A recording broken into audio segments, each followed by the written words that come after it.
Last time in this Surah Ar-Rahman series, I mean, people are going to sin for what, 50 years, 80 years, and you want them to burn forever and ever?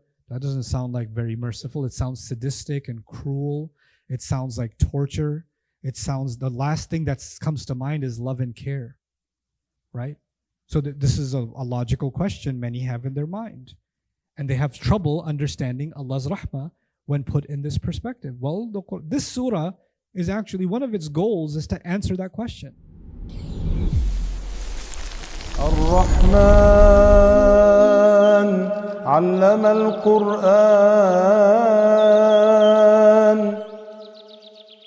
To help you follow along and reflect more deeply, we've created a companion workbook for this series. Download it at bayina.com/Rahman.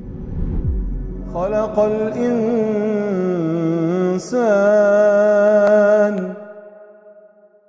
خلق الإنسان. So he mentions that he created the human being, but he mentions it after teaching the Quran, huh? So this actually, compared to the blessing of the Quran, life itself is secondary. Our life is actually a secondary blessing, a secondary act of love and care from Allah compared to the Quran. And why? Because life is meaningless without the proper instruction manual, without purpose. Purpose is more important than life itself. Life is not accidental. The atheist argues life is accidental. We just happen to be. We don't believe that. We believe we came here for a purpose. And the purpose even takes priority over, and if we don't have purpose, then our life has no meaning. Which is why the atheist is comfortable saying life has no meaning. They're okay with that. We say life has meaning, and if we say that, then we mean purpose is more important than even life itself. And that's why Allama al-Quran comes before Khalaq al-Insan. But we have to understand that there's deeper connections here. The first word was Ar-Rahman. This is khabar than lil-Rahman.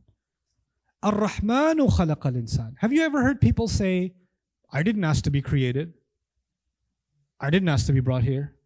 Why am I stuck here? You seen that attitude? I refuse to believe in a God. Fine. Even if you refuse to believe in a God, you're still stuck on this planet. You want to get out of your skin somehow? Try uploading yourself into a Amazon web server or something. You can watch sci-fi movies where you're transferring consciousness into a computer, into AI, but until then, you're stuck in the physical realm, not the digital realm. Human beings, whether we accept God or not, we at least have to acknowledge we are limited and caged. We're caged by the body we're put in. We're caged by the atmosphere that's been created for us. It's a giant cage, but it's still a cage. Beyond the oxygen, we can't go, except for Bezos, right? So, even then, he's going to run out and come back down. How far are you going to go? We're limited. We're controlled. Now you could say this is a trap. I don't want to be here. I don't want to. And then we age and we die, and all of this bad stuff happens on this planet. And Allah is answering that question by saying, actually, the one who created you out of the utmost love and care. Like it is His incredible love and care that He created your body the way that He did, your brain the way that He did, your tongue the way that He did, your face the way that He did, your hands, your limbs. The human being, the way that human beings have been designed, is actually a manifestation of Allah's love and care. Intricate details have been taken care of in the way that we've been created. If human beings just contemplate their own creation, we would realize how much Allah loves us. You know what happens? We become entitled. When we become entitled, human beings easily forget. Kids are an easy example. If you don't give kids any toys for a while, then even if you give them a broken old toy, what are they going to do? Oh my God, this is the one wheel. If you give a kid gifts every day, guess what happens? Not only do they not like any gifts anymore, they become spoiled and ungrateful, and their attitude gets nasty, and they start acting up, and Because when you give too much and they have no value, they start talking back to their parents.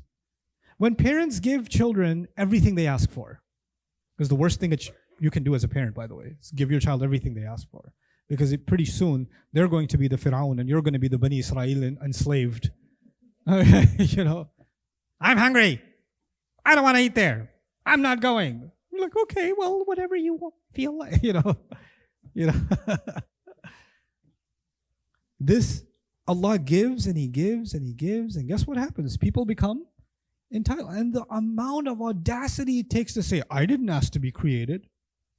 I didn't ask to be alive. Why are you so depressed? Because I used to have a lot of friends and now they don't like me. Or because she left me or he left me. That's why the universe shouldn't have created me. You see how like absurdly petty we become, and this is what happens when purpose is missing. By the way, when purpose is missing, the smallest thing becomes your purpose. And when that smallest thing goes this way or that way, I don't want to exist.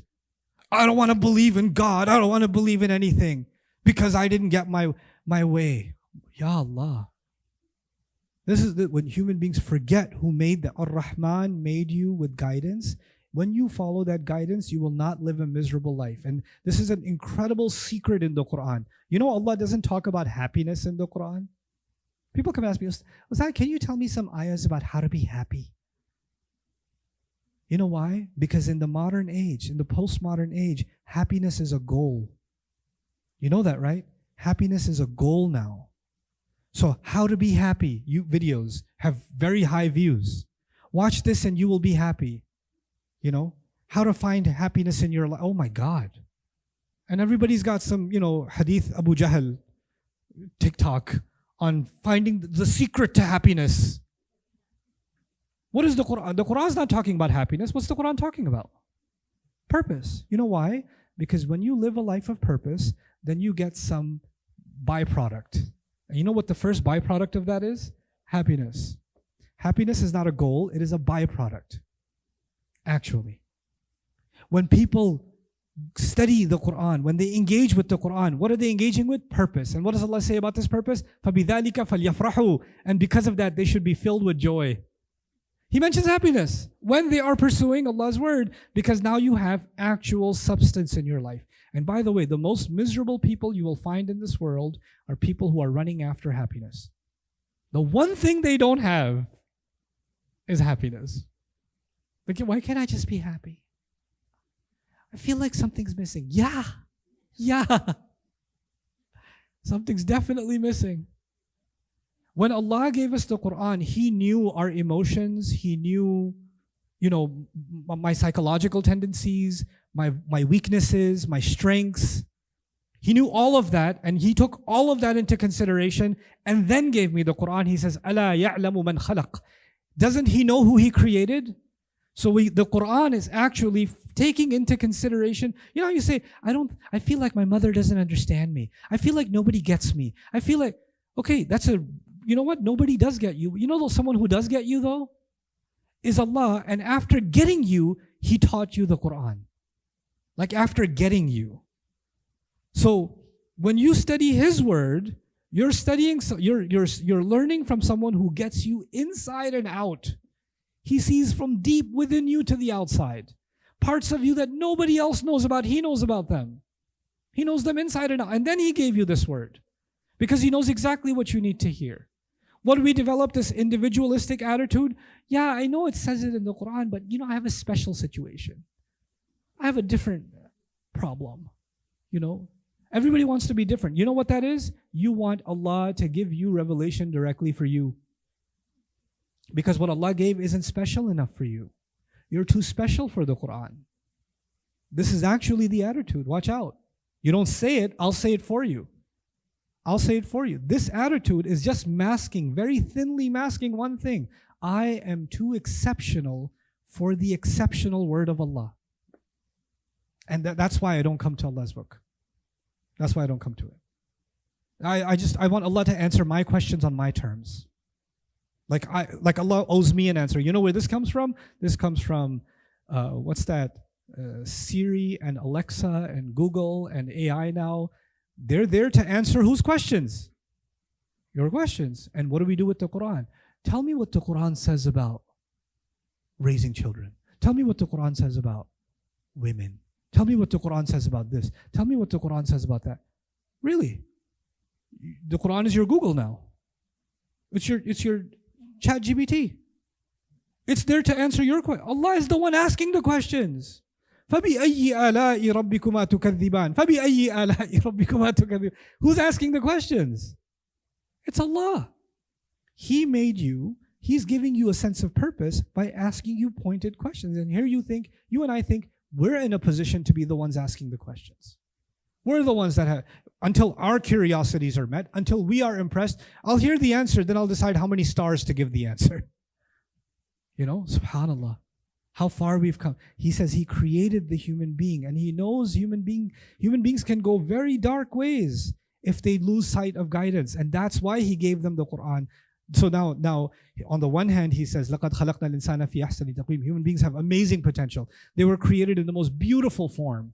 And He says, لَقَدْ خَلَقْنَا الْإِنسَانَ فِي كَبَدٍ. Human beings were created in toil and labor and difficulty and stress and anxiety. All of that is inside the word kabad. Then He says, خُلِقَ الْإِنسَانُ ضَعِيفًا. He created the human being weak. Human beings were created weak. So He knows that we're weak. He knows we're stressed. He knows we're under a lot of pressure. Then He talks about men in particular. He says, زُيَّنَ لِلنَّاسِ حُبُّ الشَّهَوَاتِ مِنَ النِّسَاءِ وَالْبَنِينَ. Men were, what was beautified for men was their desire for women and children and piles of wealth, of gold and silver, and then branded horses or horsepower, right? And then cattle, which means investments that breed more wealth. Because the cow gives you milk and then it gives you calves and then they give milk. Investments that compound on themselves, right? ROI, right? An'am. And then harth, return on investment, the bonus at the end of the year. That's al-harth. This is what was beautified for men. He knows all of that, and knowing all of that, He gave the Quran. Knowing all of it. So when He says خَلَقَ الْإِنسَانِ, is a very loaded statement.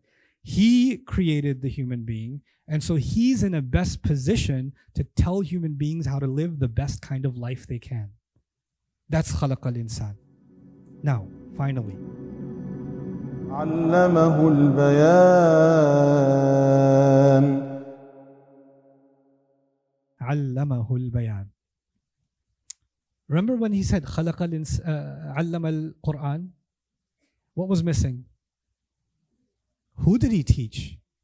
He opened the door. He didn't restrict it. But now He restricted it. علمه البيان. He taught him. Who's the him here? The human being. He taught the human being al-bayan. He taught the human being. One way you can translate al-bayan is speech. But not just speech. Birds have speech. Penguins have speech. Monkeys have speech. Bayan also means eloquent speech, beautiful speech, poetic speech, philosophical speech, scientific speech, mathematical speech. He taught human beings all kinds of things. This is going to take me 15 minutes to explain. I promise I'll stop within 15 minutes. But bear with me. This is a little bit philosophical. The word bayan comes from separation. Bayan comes from what? Separation. Allah gave human beings the ability to separate one sound from another sound inside a single word. So when I say word, the W and the O and the R and the D all play a role in a single word. I separate each sound, don't I? So actually, clarity in speech comes from the fact that every syllable can get separated. Birds cannot separate their syllables.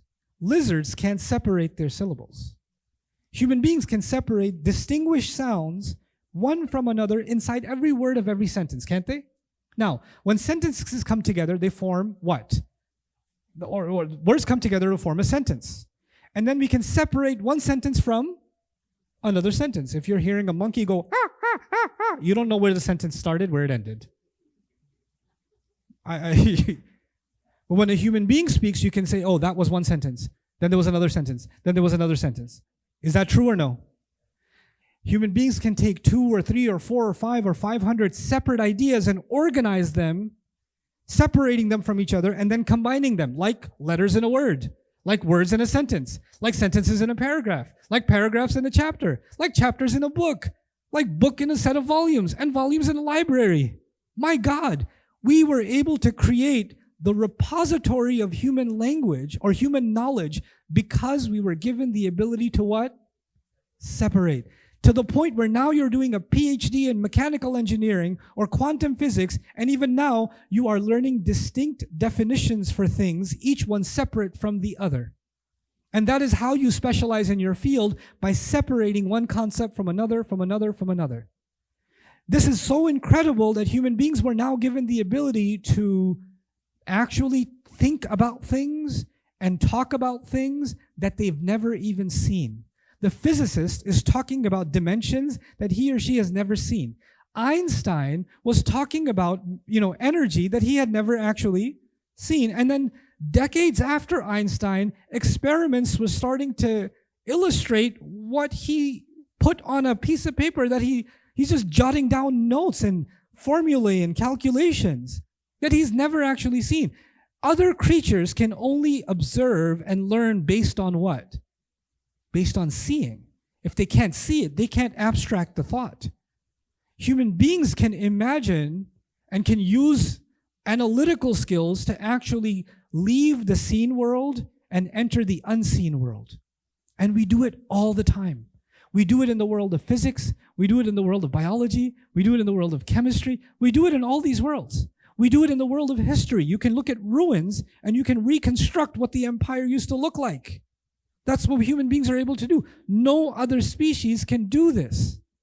Allah taught the human being a unique quality, the ability to separate and therefore compile knowledge and therefore leave a repository of knowledge, and the next generation comes and takes that repository and builds something a little bit better, and the next generation a little bit better. They were the same human beings that put together a stick with 2 wheels, rock wheels on the side. Right? Those were also human beings.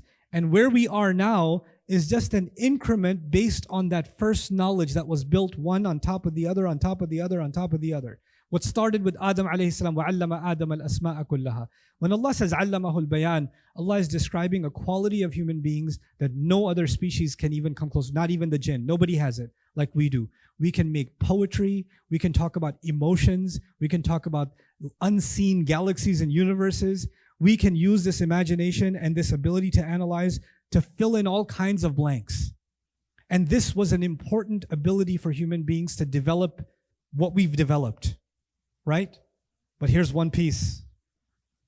If human beings can use this ability to project into the unseen, like they do in physics, like they do in history, then they were given this ability so they can use it to analyze the limits of how far they can think. There are some questions they're never going to be able to answer. And those questions can only be answered when you realize the limit is drawn for you, and that answer comes from where? It comes from revelation. It comes from Allah. Human beings were given this ability, so they reach their maximum and then realize the only way past this is if some gift comes from Allah. وَيُعَلِّمُكُم مَا لَمْ تَكُونُوا تَعْلَمُونَ. He teaches you what you couldn't possibly have known yourselves. He teaches you something there was no possibility for you to know. So this remarkable statement, عَلَّمَهُ الْبَيَانِ, sets human beings apart. And it's as if Allah is saying, this is the ultimate skill of a human being that made the human being worthy of being given the Quran itself. Now we've got 4 things. Allah's most extreme rahmah. We've got Allah's most extreme rahmah for us, the Quran, and the way that it's taught. Then we've got Allah's most incredible creation, which is what? The human being, fi ahsani taqweem. And then we've got the human being's most incredible ability, which is what? Speech. And if you combine all 4, it's as if once we attained our ability of bayan, then the ultimate use of that bayan was to go back and discover Ar-Rahman by learning the Quran, because had we not learned bayan, we would have never been able to learn the Quran. And only then will we realize why we were created. So there's a cycle created in these 4 ayat. It's this bayan that will take us back to Ar-Rahman, allama al-Quran, khalaqa al-insan, and then it will improve our bayan. So it's absolutely fascinating. And all of the languages that human beings speak, all of them are covered in this ayah. You know that? Who did Allah teach speech to? Adam alayhi salam. Allama Adam al-asma. We're all children of Adam alayhi salam. Whatever language he spoke, the Adamic language that he spoke, he taught it to his kids. They taught to their kids. They taught to their kids until they moved away from each other. And they developed dialects and variations of variations in all languages in the world. Whether it's out in Australia, in the Aborigines, or it's the deep ends of Southeast Asia, the Taiwanese, the ancient Chinese language. Whatever language is being spoken is actually a child of the language that was given to Adam alayhi salam.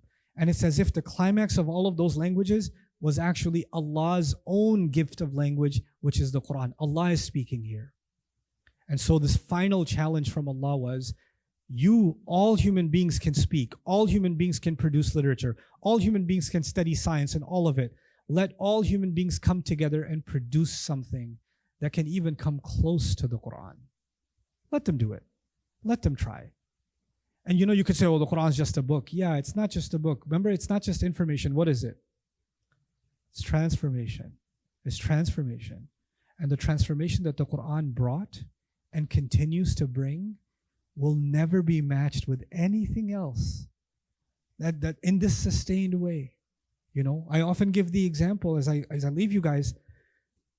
New music comes out, a new movie comes out. It becomes all the rage. Everybody's watching it, right?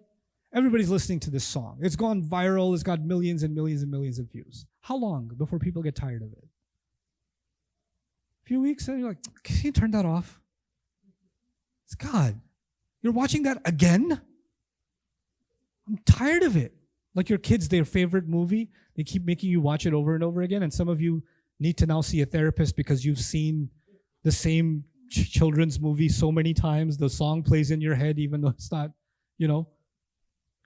But think about the Fatiha. It's pretty viral, I think. Right? How many users devotedly replaying it,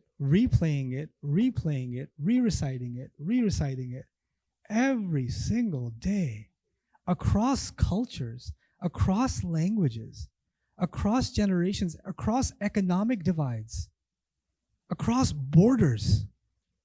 And then among all of them, Fatiha, Fatiha, Fatiha, Fatiha. If I went somewhere nobody understood anything, if I went to like Kota Kinabalu where nobody speaks English, a lot of people speak Arabic there, but even if they didn't, and I just said Ar-Rahman, you know what some even kid running by would say? Allama al-Quran. They just know. They just know. Can you produce something like that penetrates the hearts of humanity in this way? Can you that they have this much love for it? Even if they don't understand it, they have love for it. Even if they have that. This is Allamahul Bayan. You and I have been given the ability to speak and the ability to clarify and the ability to think. Now we must apply that ability and give it back to Allah's word. That's what we're going to do, inshallah ta'ala. So I think this is a good start to our week. Bi'idhnillah. Thank you so much for being patient with me. Coming up next time in this Surah Ar-Rahman series. Which language was he referring to? All of them. Every language is actually... Okay, so English was taught by the current generation from the previous to the previous. You go further back enough. It starts with Adam. Right? Every language you go far back enough. It starts with who? Adam alayhi salam. And Adam was taught by who? Allama Adam al-asma. You know what that means? Every language itself is revelation. It's a kind of revelation.